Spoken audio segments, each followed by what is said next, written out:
Bueno, buenas noches ya a todos.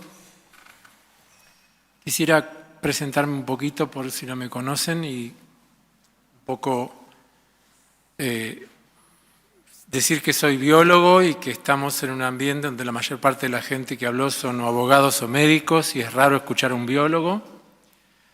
Pero bueno, me sentí muy identificado con algo que dijo Martin Bomer en el sentido de que quizás algunas de las cosas que voy a decir a muchos no le gusten, pero un poco la ciencia tiene que ver con eso, con la ruptura de ideas previas.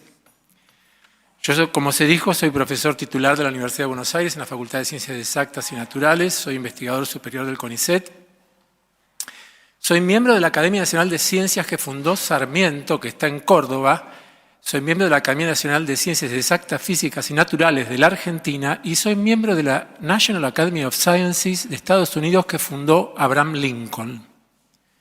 Y entre los muchos premios que recibí de este Senado la mención de honor Domingo Faustino Sarmiento.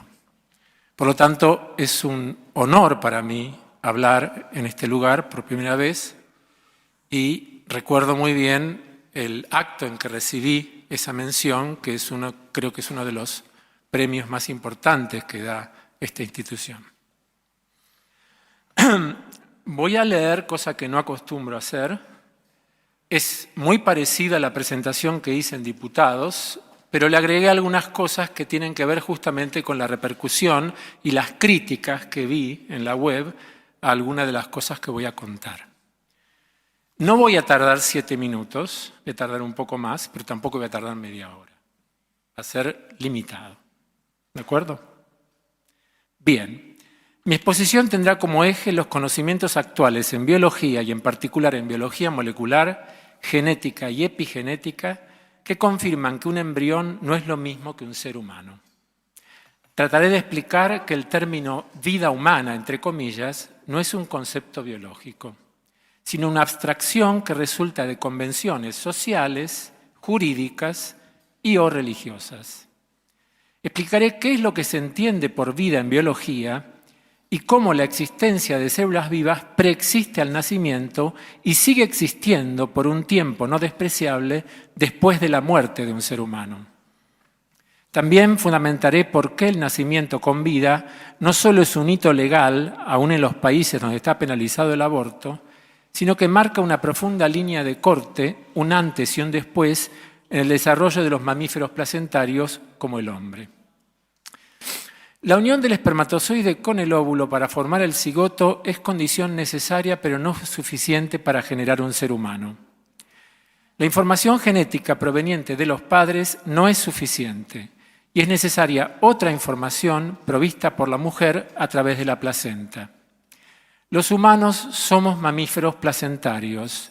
Somos mamíferos por tener pelo y producir leche, y placentarios porque el desarrollo del embrión solo puede completarse dentro del útero. Durante los 9 meses de embarazo, la mujer no solo aporta a través del intercambio placentario el oxígeno y los alimentos necesarios para que el embrión progrese, sino también anticuerpos fabricados por ella que protegen al embrión o al feto de posibles infecciones. Además, las sustancias de desecho y el anhídrido carbónico generados por el feto pasan de su sangre a la de la mujer a través de la placenta, de modo de que sin este intercambio placentario ni el embrión implantado ni el feto podrían progresar porque se intoxicarían. Más recientemente se ha descubierto que las células y órganos del embrión y más tarde del feto sufren cambios epigenéticos durante el embarazo que son consecuencia de la íntima relación con la mujer gestante y sin los cuales el nacido no progresaría. Dichos cambios no implican modificación de la información genética contenida en el ADN, sino cambios en la regulación de la expresión de los genes. Por otra parte, nadie ha logrado crear un mamífero completamente desarrollado fuera del útero. Cuando digo un mamífero, digo también un humano. La implantación es absolutamente necesaria. Todo esto indica que el embrión y el feto no son seres independientes de la mujer gestante, sino que hasta el nacimiento son casi como un órgano de la madre. Y tengo que aclarar esto que no estaba en mi escrito. Si por tener un genoma único, cosa que voy a discutir después, el embrión y el feto fueran considerados una vida humana, un ser humano independiente, serían rechazados por la madre. Serían rechazados por el sistema inmunológico de la madre. ¿Por qué serían rechazados? Porque tienen la mitad de sus genes provenientes de ella, pero la otra mitad proveniente del padre. Y todo cuerpo extraño sería rechazado. Por lo tanto, el embrión no es rechazado porque hay un complejo sistema de tolerancia inmunológica que lo hace reconocer como si fuera un órgano propio. Y eso es algo que es terriblemente complejo y es único en los mamíferos. La mujer gestante tolera al embrión pese a tener genes de otro individuo que es el hombre. Para la mayor parte de las legislaciones, incluso la de los países donde está penalizado el aborto, la persona humana comienza con el nacimiento con vida, es decir, cuando el bebé se separa completamente de la madre. Establecen que si el embarazo se interrumpe en forma natural o provocada antes del nacimiento, la persona se dará por no haber existido nunca jamás, y esto ha sido mencionado acá varias veces. No hay conflicto entonces en considerar distintos el concepto de persona y el concepto de embrión o feto. Incluso no hay conflicto en concederle derechos suspensivos al embrión, los cuales se hacen efectivos al nacer con vida. El conflicto surge por lo que algunos califican como, entre comillas, vida humana. Un concepto que no tiene una definición taxativa y responde más a creencias que a hechos. Quienes se oponen a la despenalización del aborto argumentan que desde la concepción, es decir, desde la unión del óvulo con el espermatozoide, el cigoto es vida humana y en consecuencia, tanto si se trata de cigotos o embriones producidos in vitro en protocolos de fecundación asistida, como de cigotos o embriones desarrollándose intrauterinamente, eliminarlos o descartarlos implicaría cometer un homicidio. La biología no define vida humana, sino vida. La vida es una forma particular de organización de la materia que cumple con dos condiciones esenciales: reproducción y metabolismo. La definición de vida sensu stricto está referida solo a las células. Una célula viva lo está porque puede dividirse y puede metabolizar. La definición de vida celular no es relativa sino absoluta y no es el resultado de ninguna convención social ni jurídica. Las células de un embrión están vivas, así como las del feto y las del bebé o las del adulto. Pero también están vivos los espermatozoides eyaculados fuera de la vagina, los óvulos que son eliminados en cada menstruación y las células de la placenta que se desecha en cada parto están también vivas. Las células de un humano que acaba de morir siguen vivas por un tiempo no despreciable y al respecto cabe preguntarse por qué para algunos es aceptable concebir que después de la muerte legal de una persona, definida en función del cese de la actividad cerebral o el latido del corazón, sus células sigan vivas por un tiempo y resulta para esas mismas personas difícil concebir que un embrión humano esté formado por células vivas, pero todavía no es un ser humano. Todo lo anterior nos lleva a considerar el estatus del embrión. Para la biología, un embrión es un embrión y no un ser humano. En todo caso, es un proyecto de ser humano que necesita una serie de pasos que ocurren dentro del útero para llegar a ser un ser humano. El concepto de vida humana es una convención arbitraria que responde a acuerdos sociales, jurídicos o religiosos, pero que escapa al rigor del conocimiento científico. Algunos opositores a la legalización del aborto han criticado mi exposición en diputados diciendo que el embrión tiene un genoma único, distinto del de la madre y que por lo tanto es vida humana. El cordón umbilical y la placenta están constituidos por células con ese genoma único. Más aún, en la sangre de la mujer embarazada circulan células vivas del embrión o feto con ese genoma único. Y son justamente esas células del embrión que circulan en la sangre de la mujer embarazada las que permiten hoy en día, y no hace 5 años, realizar diagnóstico prenatal del feto con una pequeña muestra de sangre de la mujer sin necesidad de recurrir ni a la amniocentesis ni a la biopsia de las vellosidades coriónicas, que es lo que se utilizaba de manera rutinaria. O sea, la madre o la mujer gestante tiene en su sangre células de ese genoma único. Lo que sí tiene el óvulo fecundado es pluripotencia, es decir, la capacidad de generar todos los tejidos y órganos del nuevo individuo. Pero esa propiedad hoy sabemos que ya no es exclusiva del huevo fecundado, ya que el inglés John Gurdon y el japonés Shinya Yamanaka obtuvieron el premio Nobel en 2012 justamente por el descubrimiento de que células adultas pueden reprogramarse para convertirse en pluripotentes.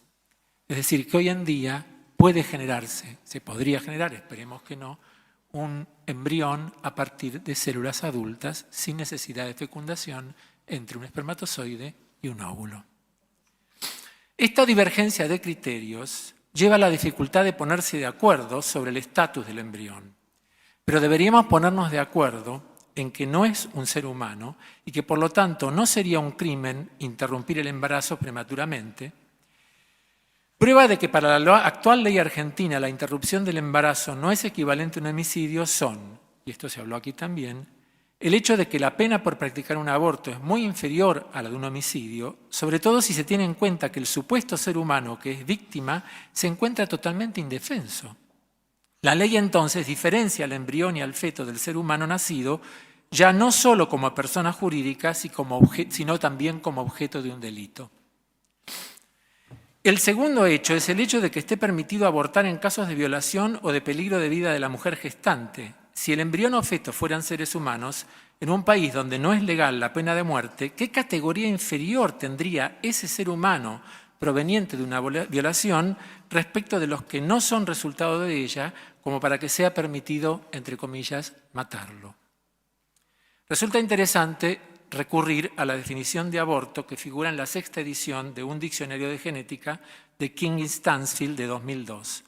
La primera acepción dice aborto: la expulsión de un feto humano del útero por causas naturales antes de que sea capaz de sobrevivir independientemente. Y la segunda acepción dice: la terminación deliberada de un embarazo humano, muy a menudo realizada durante las primeras 28 semanas de embarazo. Como se ve, en ninguna de las dos acepciones se menciona ni la vida humana, ni la palabra matar u homicidio.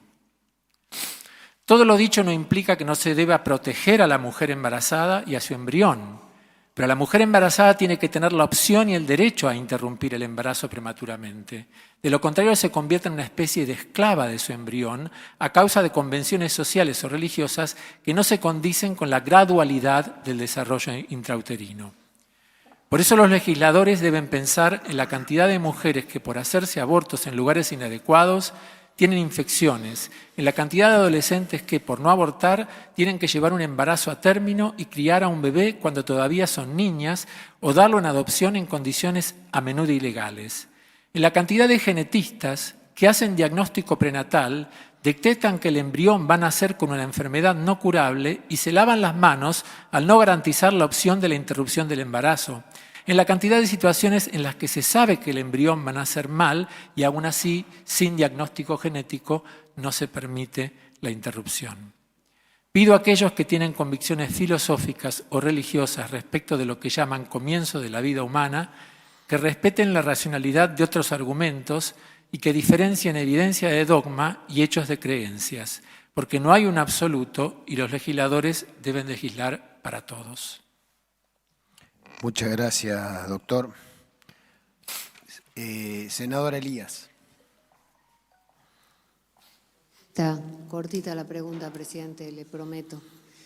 Una vez ya lo escuché al doctor calificar de subespecie humana a uno de nuestro interbloque, porque pensaba distinto. Ahora estoy viendo que hay también proyecto de ser humano y Bueno, No, perdón, pero voy a la tengo que pregunta. interrumpir, yo Voy a la nunca dije pregunta. eso. Subespecie El senador humana. Cobo dijo eso una vez, pero no ¿Quién? importa, no importa. No ¿Quién importa. no le estáis preguntando quién? El senador Cobo, pero, pero no lo yo. dejemos ahí. Sí. Ah, Voy a la pregunta, usted ha dicho recién que si los médicos, voy a tratar de decirlo, si algo me equivoco, como lo ha dicho, me corrige, que si los médicos detectan que el embrión va a nacer mal y no recomiendan un aborto, es lavarse las manos, algo así dijo, ¿verdad? no dije recomendar. Bueno, Repita lo que yo dije. ¿cómo lo dijo, perdón? No dan la posibilidad. Los médicos que detectan, Sí, en todas las partes del mundo donde está permitido el aborto hay lo que se llama genetic counseling. Si se hace un diagnóstico prenatal y se sabe que el niño va a nacer con una enfermedad para la cual no hay cura, se le da la posibilidad, se le informa a la madre o a la pareja está claro. que puede tener la posibilidad de interrumpir el embarazo. o sea que usted está de acuerdo o está propiciando el uso eugenésico del aborto. No, no es un uso eugenésico, es la voluntad de la madre.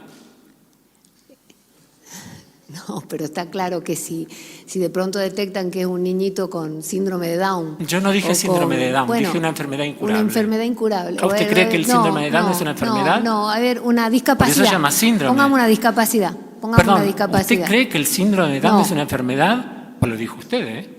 Está bien. No, no está bien, está mal. Igual no es médica. Le reconozco. Bueno, yo tampoco. Está bien, concretemos la A ver, pregunta, la pregunta senadora. es esa. La pregunta es esa. ¿Cuál es? Si usted está de acuerdo, por lo visto, está recomendando abortos eugenésicos. No, no estoy recomendando aborto. El aborto no se recomienda. El aborto es una opción. Nunca se recomienda. Jamás. Y yo estaría en contra de que se recomiende el aborto. El aborto no es nada gratuito para una mujer que lo practica, No, sí está claro ni eso. es nada feliz de hacer. Está Es una claro opción. Perfecto. Triste opción. Gracias. Muchas gracias, doctor.